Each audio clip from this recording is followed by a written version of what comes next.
फुलताय होय ग फुलताय, खरंच यांची तब्येत बरी नाही का काय? काय माहित ग काय झालंय ह्यासनी, मला बी कळना झालंय. होय ग, म्हणजे खरंच माधुरीचं नाव घेऊन दचकून उठले होते का काय? अगं होय की ग, रातच्याला नाही घाबरूनच उठलं आणि मला तर काय बी आठवण झालंय ग. नेमकं याने माधुरीचं नाव घेतलं का आणि कोणाचं नाव घेतलं काहीच ठाव नाही ग मला.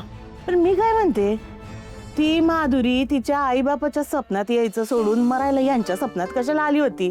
तुझं समजू शकते, एक वेळ तू आत्या आहे तिची, तुझ्या स्वप्नात येईल, पण यांच्या स्वप्नात कशाला जाईल मरायला?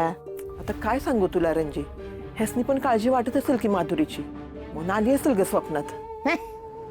यांना कसली काळजी आली आहे? अगं उलट आहे ना, त्यांना पटतच नव्हती ना ती माधुरी ना तुझा भाऊ. अगं रंजे, माझी हळू बोल की, आता तुझ्यावरच खेक असेल परत. हो.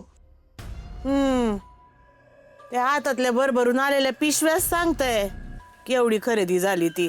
बाई काय म्हणजे दिवाळीची शॉपिंग करायला गेले होते का? घरात लग्न होतं कुणाचं तरी? हा हे काय फुलताय? बाई बघितलं का, लाडक्या लालीजींना सोन्याची चेन केली आहे तुझ्या लेकानं.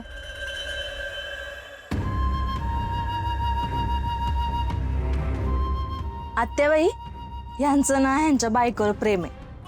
आणि कसं आहे, बायको जर एकुलती एक असली तर नवरा तिच्यासाठी सगळं करायला तयार होतो, सगळं हट्ट पुरवतो. ए लाले, तुझे टोमणे मला कळत नाही असं समजू नको बरं का. फुलताय सांगून ठेव, हा लयच प्रेम तू चाललंय बायकोवर, पण हित नाही चालायचं. आणि रंजी तू पण, तुझं बी टोमणं बाकीच्यांचे कळत नाही असं समज ना गस. हे बघ रंजी, कशाला लालीच्या नादाला लागतेस ग? हे समजा तिच्या नवऱ्याने घेतलंय, ते दोघं बघतील की काय करायचंय ते. बघू दे बाई, दोघांनाच बघू दे. हा करा, पाण्यासारखा पैसा खर्च करा बाई. जसं काही आमची लग्नच झाले नाही, आम्ही संसारच केले नाही. हे पैशाला पैसा जोडून ठेवायचा असतो. हा आत्याबाई, तुम्ही किती पैसे जोडून ठेवले तो? ऐ लालीजी नका वाद घालू, मी आहे दुकानावर, हे घेऊन जावा. आहे ग दुकानावर मी.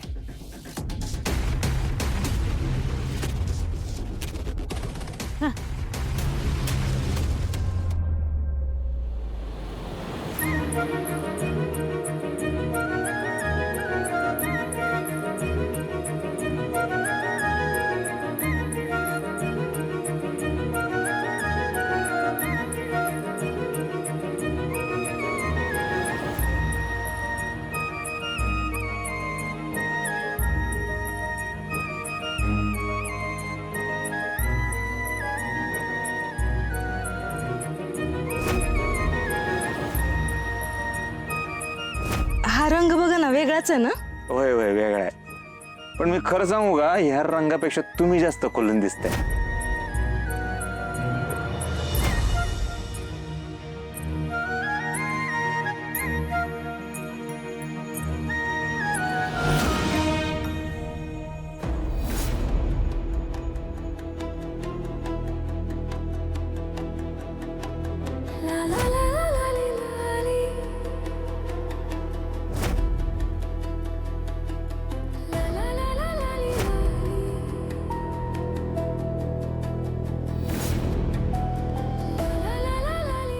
यांचं खरंच माझ्यावर प्रेम असेल ना?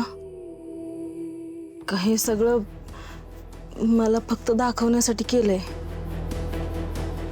आता तरी माझ्यासोबत प्रामाणिक राहतील ना हे?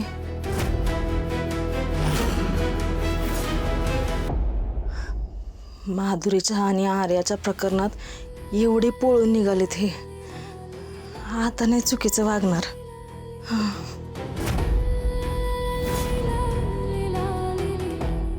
पण तरी यांच्या आयुष्यात दुसरी बाई आली तर?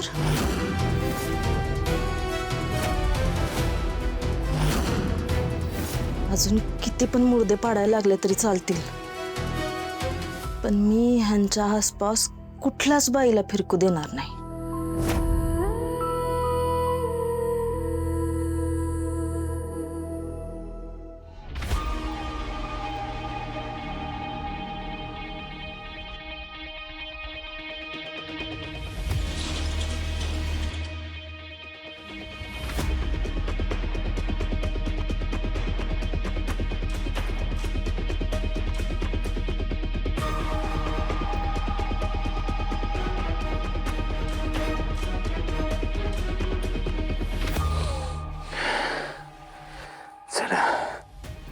पोळीचा वास येत नाहीये म्हणजे खरं टेन्शन नाहीये.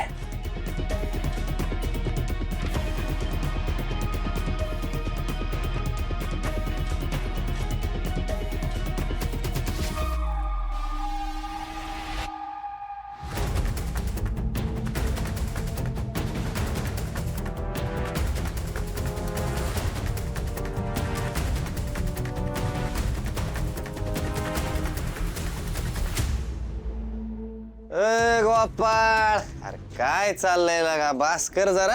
अरे वाट लागेल तुझी एक दिवशी. अरे आमचा देव माणूसच गेल्यावर आम्ही काय करायचं रे? काय काय चाललंय माझं? अरे काय रातचं इसरला काय सगळं? अरे पार रातचं येऊन दुकानात बसतोयस ती. तुला काय वाटलं आम्हाला चढले म्हणजे आमच्या काहीच लक्षात येणार नाही? अरे नशेत बी आमचं सगळीकडे लक्ष असतंय. दादा, आम्हाला सगळं माहिती तुझं काय चाललंय आणि काय नाही ते.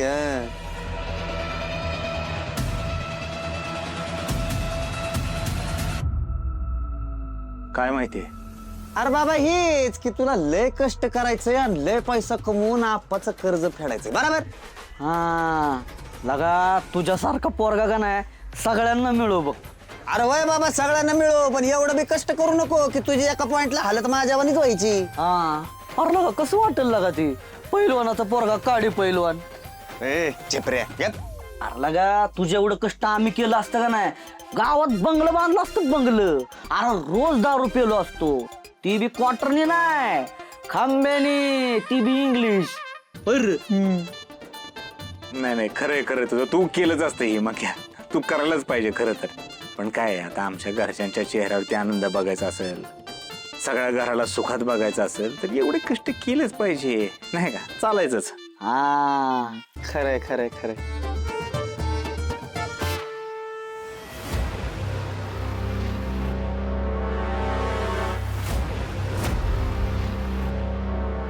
ए मंग्या, अरे कुठे चाललंय?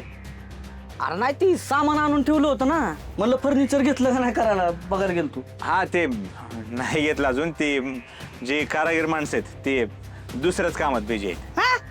आणि तू त्याच्यावरच अडून बसलाय वे. अरे तू मला फोन करायचा ना. अरे आपल्या ओळखीत बाकीचे आहेत ना कारागीर, लगेच फोन लावतो. ए नको नको फोन नको लावू. काय झालंय, जे कारागीर मी सांगितले का नाही त्या कारागिरीला त्यांना ऍडव्हान्स बी दिलाय. मग आता काय गोचीच झाली सगळी.